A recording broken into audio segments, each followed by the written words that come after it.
This topic today is one that is so near and dear to my heart because I think that this is the one I've had to do the most work around. And so this video is proof that I have shifted from scarcity to abundance because I want to share it with you. I want to share with you what I've learned because ultimately I believe that there is enough for everybody. My name is Amy. If you are new here, welcome. I am really glad you found me and happy to have you here. If you've been here before, welcome back. Thank you for being here again. And you know what? Today we are going to talk about scarcity. I'm going to make this into a two-part video because there's so much to say on both sides of this, both scarcity and abundance.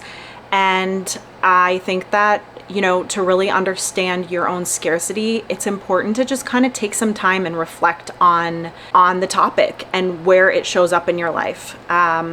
So first of all, scarcity is the idea of shortage, that there's not going to be enough, that there's a fixed amount.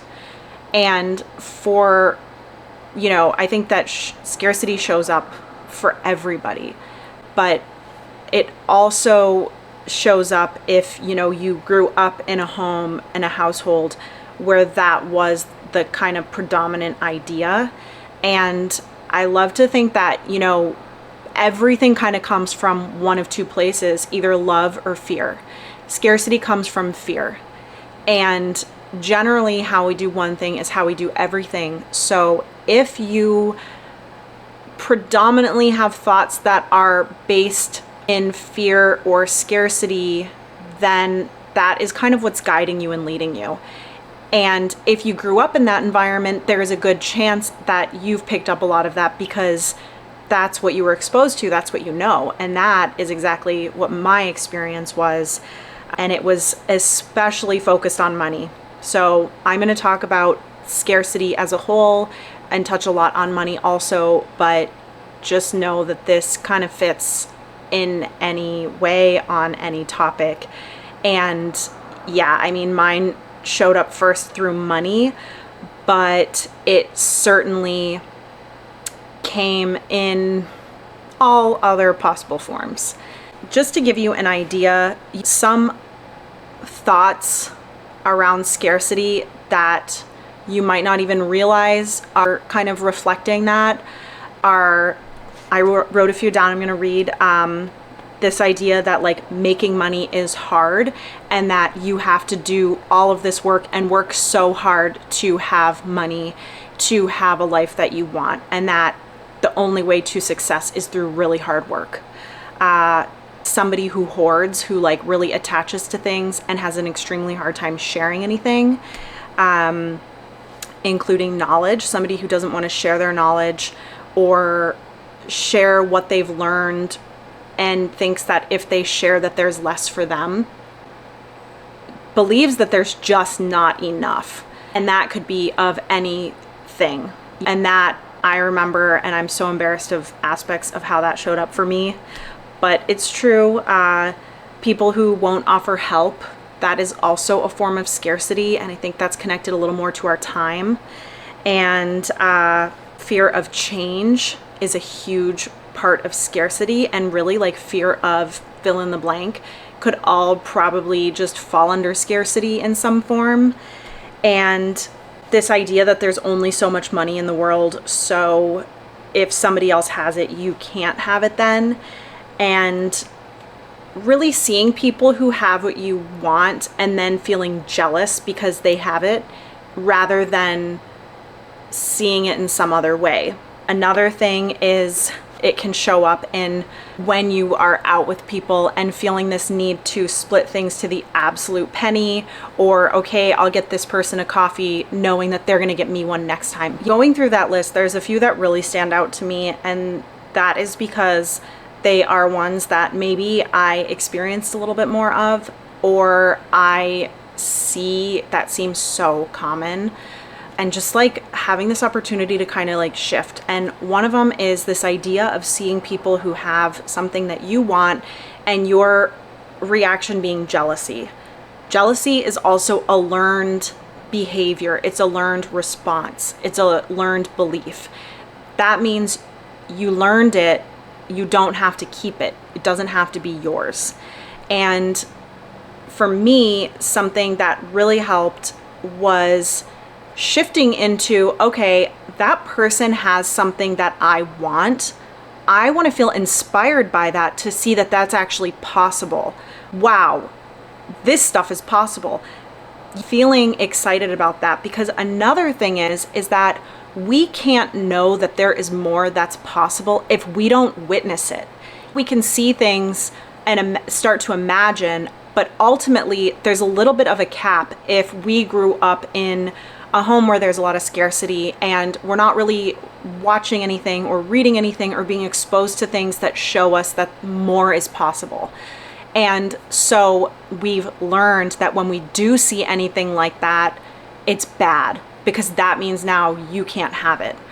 And so for me, that has been, I wouldn't even call myself, jealousy wasn't one of my big things, but something that has just been really impactful for my life is just seeing people who have what I want and allowing that to just shift into abundance. Another big example of scarcity is never buying something if it is not on sale or that you can't find a coupon for or something like that. And let me tell you, this is one that I don't care about coupons as much as I love to find a good deal. And that is not to say that you need to buy things at full price.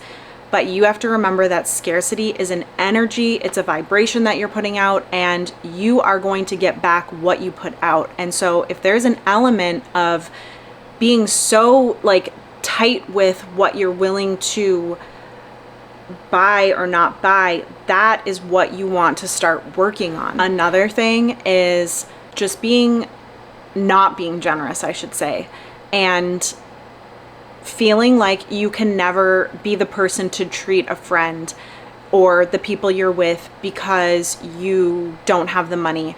Maybe if you know that something's coming up, you adjust your budget that week to allow for that so that you can do that, and so that you don't feel like you have to move money from your savings or spend money that isn't for that, and you feel really good about doing that. But that is a huge one, and I feel like that is such a indicator of where someone is at with their scarcity. And then people I know who are constantly so generous, they're the first person to pull out their credit card and pay for something. And listen, this is not to say that you have to do that every single time, but you know in your heart what you are doing and what your energy is saying in those situations and in those moments. And this is another thing that I have had to work on, which is why I bring it up. So that is another huge form of scarcity. And something that I've learned about all of this is it shows up through our behavior, but ultimately it is an energy. It is a vibe. We feel vibes from people. We can sense that stuff. And therefore they can sense ours, and we need to be able to know our own. And a scarcity vibe is just that. It's like cheap, it's a lack. And I didn't even know I was doing it so much until I started paying more attention and gaining that awareness. And that is why I talk about this, because I've had so many aha moments of like, oh my gosh, this is scarcity. I don't like this. I don't like that this is how I'm coming across. I want to update this and pivot and shift. And I am a big believer in the, manifesting and the law of attraction and approaches to that. And so as whatever we are putting out is what we're going to get back. If you feel like it's always so hard for you and you can never catch up and you never have the money and you never get ahead, that is because you're putting that vibe out to an extent. I'm not saying that it's your fault, but you have a responsibility in that to, if you start paying attention to your energy and what your intention is versus focusing so much on actual dollars and what you're getting or not getting, that is when you're going to start to actually see some shifts happening. And that was huge for me, of just starting to recognize where I felt, where my mind would go to a place of feeling discouraged about something, or that not enoughness. I can't afford this. This isn't going to work out for me. And because first it was becoming aware of those thoughts. And then it was saying, what if I said the positive opposite of this? I can't afford this. I'm not buying this right now. I can't afford this. There is enough. This is going to work out for me. What if I started shifting that and then seeing what happens from there? And I know there are a lot of people, myself included, who think, well, I don't want to do that because I don't want to get my hopes up. I don't want to say things that probably aren't going to happen. That is also scarcity. So, I mean, it is so much just about first recognizing where we have scarcity, where our minds and our beliefs are approaching things like that, and we're not even aware of it. It's becoming aware that we can actually start making any kind of changes when it comes to our mindset. And I know that this is a topic that's talked about so much in so many different places, but I also think that, when we hear other people talk about it, when we read it in a book, we learn more about it. There are parts of our mind that start processing, even subconsciously, these ideas that we can then start to implement into our own lives and start to untangle. But it's going to take more than one example, listening to one person, talking to one person, to really start seeing that shift and really being able to understand it on a deeper and deeper level. And if you think about however old you are, you have been living a life that has been adding to your scarcity for however long, until the time when you started really paying attention to it. So it's going to take more than one try. It's going to take more than one day of focusing on it, or one, example in your life. And that's okay. Time's going to go by anyway. So if you just every single day set the intention, I want to see where my scarcity is. I want to find enough humility and not be embarrassed, not be ashamed. I just want to see it because I want to update it. Allow yourself to say that, allow yourself to go into that place, and really just start being able to kind of dissolve that and replacing that with ideas of abundance, even if at first they don't feel attainable, even if they don't seem possible right away. That is, of course, how it's likely going to feel, because it's so new, it's so different. But it's by showing up every single day and taking little baby steps every single day that are attainable, that you can keep showing up to, that you'll start to see the changes. And speaking of that, I am such a believer, you can't feel like you're gonna suddenly make these huge changes and they're gonna stick and they're gonna be attainable in your life. That stuff isn't.